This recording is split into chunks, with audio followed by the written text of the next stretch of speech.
Hello friends, welcome or welcome back. Today I want to talk to you about I'm going to reclaim my power.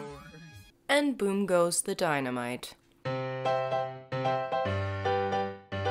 I was watching a Dustin Daily video a couple days ago. I have a screenshot of the moment I decided to make this video, actually. He brought up the screenshot from her Patreon that somebody leaked. There was this whole thing about how she's concerned for humanity because she can't believe how everybody can't understand that what she's been doing is trolling. Another flashback to my last video. If this truly is a promo, publicity stunt for her new docuseries, as she says, that is absolutely disgusting. That's horrifying. What are you doing? So this is worse than a publicity stunt for her upcoming docuseries, which she allegedly told her patrons that she regretted announcing because she doesn't want to do it anymore. So I'm concerned. She keeps on saying that what she wants is to be left alone, but she keeps on going after a new person all the time. I'm just gonna tell you a little tidbit from my past. I was isolated from anybody who disagreed with anything my mother had to say. As a 30-year-old woman who has spent years processing my childhood now, this is bothering me. Is that bothering anyone else?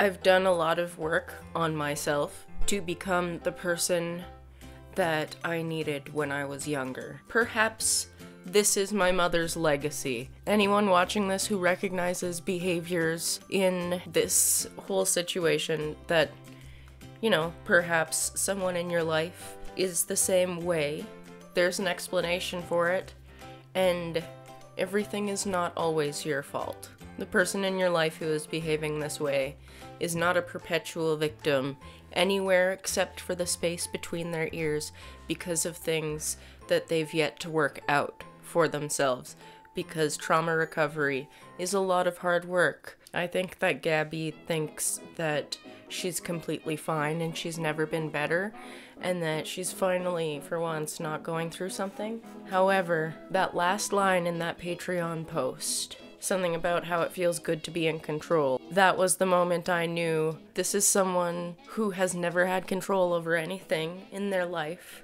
who now feels like they are in control of the narrative.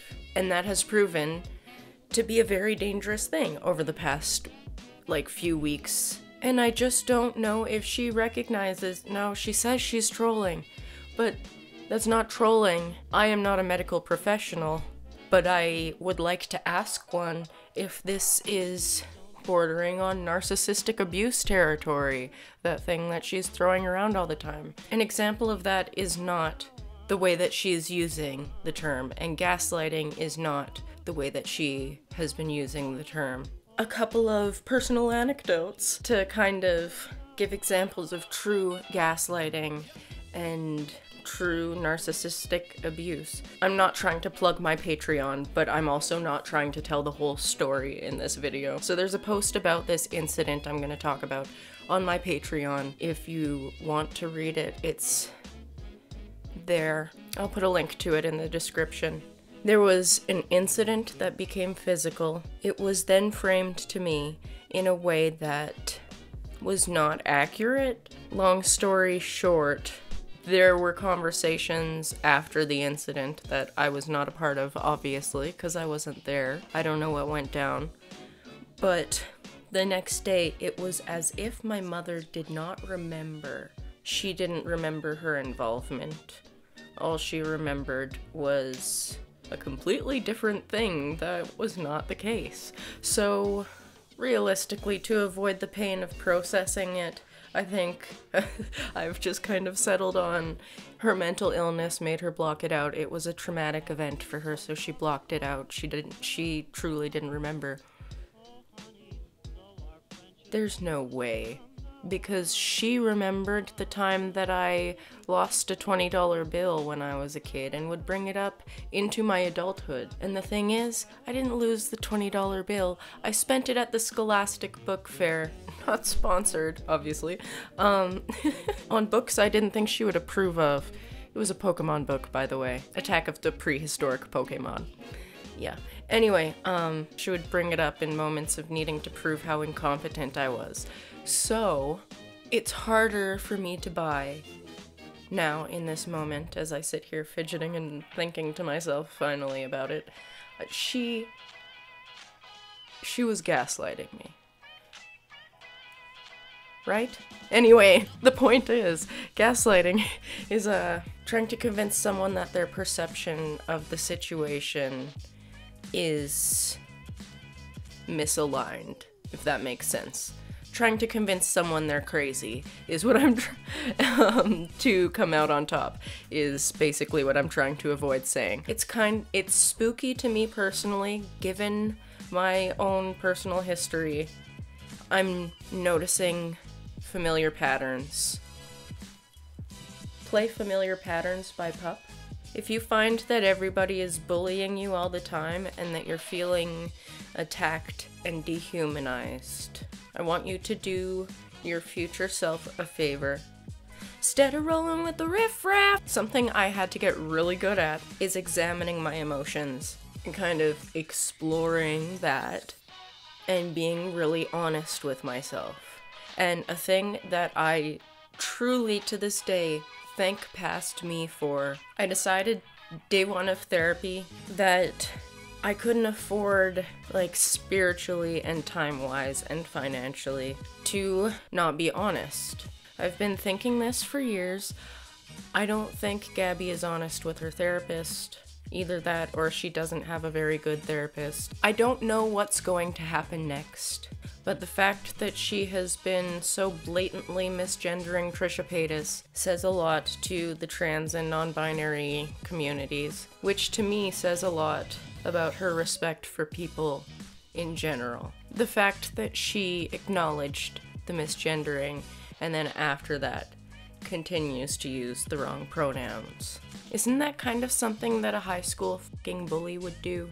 It's just really concerning. Anybody watching this who is not educated on neurodiversity and having ADHD or autism or mental illness of any kind, I need you to know this is not the H in ADHD. This is not a person with ADHD. This is a person who has ADHD, who is trolling, apparently, posting about how, like, oh, I don't know where I put my toothpaste. This happens to me every day. Like, it's just insulting.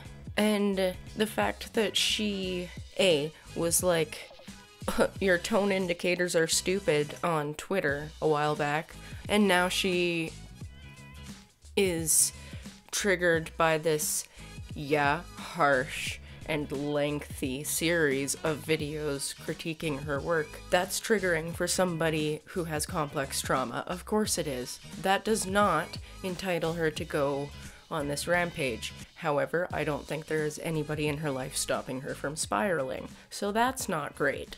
But she's harming people in the process because she has this huge following and she's talking about ADHD like she knows about it. It bothers me a lot. And she's talking about narcissistic abuse like that's what this is. No. Narcissistic abuse is when you tell your kid to stop flapping their hands because it's embarrassing you. That is narcissistic abuse against a neurodivergent person. Not going through your poetry book, poem by poem, critiquing your work because you sent her your book to do that. Thank you so much for watching. Don't forget to be kind to yourself and others today. And if you feel so inclined to support the channel, become a member of the Turtle Club. You can do that by hitting the join button beside the subscribe button that you've already hit, or become a member on Patreon. Same different fam. Don't forget to be kind to yourself and others today, and I will see you next time. Bye!